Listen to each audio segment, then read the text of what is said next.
Sir ଆମକୁ ନଳିପପ ଦେଖେଇକି ଠକୁଛନ୍ତି ଭଳି ଏଇଟା ଆମର ପଟ୍ଟା ଜମି ଆଜ୍ଞା। ଏ ଜମି ଉପରେ ଆମର ସବୁ କିଛି ଅଛି, ଆମର ଅସ୍ତିତ୍ୱ ସଂସ୍କୃତି ଆମର ଏଇ ଆମର ଜୀବନ ଜୀବିକା ଜମି ଗୋଟେ ମାତ୍ର ସେଇ ତାକୁ ଆଜି ଆମକୁ ଏଇଠି ନଳିପପ ଦେଖାଇକି ଛଡେଇକି ନଯାଆନ୍ତି। ଆମର କିଛି ଆମର କନସେଣ୍ଟ ନେଇ ନାହାନ୍ତି, ଆମର ସହମତି କିଛି ନେଇ ନାହାନ୍ତି। ସେମାନେ ଆମକୁ ଗୁଣ୍ଡା ଲଗାଇକି ଆମ ଜମିକୁ ଆମ ହାତରୁ ଛଡେଇକି ନେଉଛନ୍ତି। ସକାଳୁ 4ଟାରୁ ସେମାନେ ଏଇଠି ପୋଜିସନ ନେଇଛନ୍ତି। ଯେତେବେଳେ ଜମି ମାଲିକ ଏଇଠି ଆସିକି ଛିଡା ହେଲେ ସେତେବେଳେ ତାଙ୍କୁ ୟାକୁ ଧର ତାକୁ ଧର ଭଲିକି ଚୋର ଡାକ ଭଳି କୁକୁର ଭଳି ତାଙ୍କୁ ଧରିକି ନେଇଛନ୍ତି। ତାଙ୍କର ଭୁଲ କଣ ଥିଲା ଆଜ୍ଞା? ତାଙ୍କର ଜମି ଯଦି ତାଙ୍କ ପାଖରେ ଡକୁମେଣ୍ଟ ଅଛି ମାନେ ସବୁ କିଛି ଅଛି ତାହେଲେ ଜମି ମାଲିକ ସାଙ୍ଗରେ ସେ କାହିଁ ତାକୁ ଦେଖାଉନାହାନ୍ତି? ତହସିଲଦାର ଆଜ୍ଞା ଯଦି ଲୋକମାନଙ୍କର ସେ କାହିଁ ଲୁକି ସେ ଛୁପି କରି ଆମକୁ ଦେଖୁଛନ୍ତି, ସେ ଆମ ପାଖରୁ କଥା ହେବା ପାଇଁ ଆସୁନାହାନ୍ତି। ସବ୍ କଲେକ୍ଟର ଆଜ୍ଞା ଅଛନ୍ତି, ସେ ବି ଆମ ପାଖରୁ କଥା ହେବା ପାଇଁ ଆସୁନାହାନ୍ତି।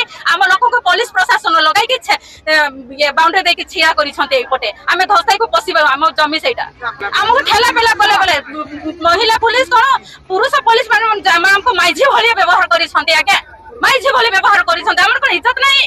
ସେମାନେ ପରେ ଯାଇକି ଇଏ କରୁଛନ୍ତି କି ଗୋଟେ ଲେଡିଜ କୁ ଗୋଟେ ପୁରୁଷ ଟଚ୍ କରିପାରିବ ନାହିଁ, କିନ୍ତୁ ପ୍ରୁଫ ଦେଖିବେ ଆପଣ ସେ ଆମକୁ କିଭଳି ବ୍ୟବହାର କରିଛନ୍ତି, ମାଇଝି ଭଳି ସେମାନେ ବ୍ୟବହାର କରୁଛନ୍ତି।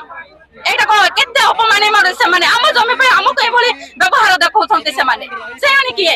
ଆମର ଜମି ଆଜ୍ଞା ସେଇଟା ପ୍ରାଇଭେଟ କମ୍ପାନୀ ପାଇଁ। ମୁଁ କହିବି ସିଧା ସିଧା ତହସିଲଦାର ଆଜ୍ଞା କୋଣ ସେ କମ୍ପାନୀ ପାଇଁ ସେ ତହସିଲଦାର ହେଇଛନ୍ତି କି? ସେ ଲୋକ ଏତେ ଏତେ ଲୋକ ଅଛନ୍ତି, ଆମେ ପ୍ରତିନିଧି ଆଜ୍ଞା। ଲୋକମାନେ ନିଜର ଭେଟାମାଟି ହରାଇକି ଏଇଠି ଆସିଛନ୍ତି ନିଜର ହକ୍ ପାଇବା ପାଇଁ ଆଜ୍ଞା। ଆମେ ଜାନୁଆରୀ 19 ତାରିଖ ଆମେ ଧାରଣାରେ ବସିଥିଲୁ ଆମକୁ ନ୍ୟାୟ ଦିଆଯାଉ। କେଉଁଠି ଆମ ଲୋକ ସିଗ୍ନେଚର ମାରିଛନ୍ତି, କେଉଁଠି ଜମି ଦେବୁ ବୋଲି କହିଛନ୍ତି ଆମକୁ ଦେଖାନ୍ତୁ। ସେତେବେଳେ ସେମାନେ କାହିଁକି ସେଠି ଗଲେ ନାହିଁ ଆଜ୍ଞା? ସେମାନେ ଯଦି ତାଙ୍କ ପାଖରେ ଡକୁମେଣ୍ଟ ଥିଲା ତାହେଲେ ସେମାନେ ଆମକୁ କାହିଁକି ଯାଇକି ସେଠି ଦେଖା କଲେ ଆଜ୍ଞା? ଆମ କଣ କୁକୁର? ଯେତେବେଳେ ଆମ ଜମି ଦରକାର ସେତେବେଳେ ଆମକୁ ସେମାନେ ଆମ ଜମିକୁ ଛଡେଇ ନଉଛନ୍ତି। ଯେତେବେଳେ ଆମେ ନ୍ୟାୟ ଚାହୁଁଛୁ ସେତେବେଳେ ସରକାର ଦେଖା ଦର୍ଶନ ନାହିଁ, କି ଯେତେ ପଦାଧିକାରୀ ଅଛନ୍ତି ତାଙ୍କର କିଛି ଦେଖା ଦର୍ଶନ ନାହିଁ। ଏଇ ଲୋକମାନଙ୍କର କଣ ମୂଲ୍ୟ ନାହିଁ କି? ମୁଁ ମୋର କ୍ୱେଶ୍ଚିନ୍ ମିଡିଆ ଭାଇ ମାନଙ୍କ ଜରିଆରେ ମୁଁ ସରକାରଙ୍କୁ କ୍ୱେଶ୍ଚିନ୍ କରୁଛି, କଣ ଏମାନଙ୍କର ଏତେ ଲୋକ ଅଛନ୍ତି ଆପଣ ଦେଖିପାରୁଛନ୍ତି, ତାଙ୍କର କଣ ମୂଲ୍ୟ ନାହିଁ ଜୀବନର? ତାଙ୍କର ଛୁଆର ମୂଲ୍ୟ ନାହିଁ, ତାର ଭବିଷ୍ୟତ ନାହିଁ? এইভাবে মানে আমাকে দেখাচ্ছেন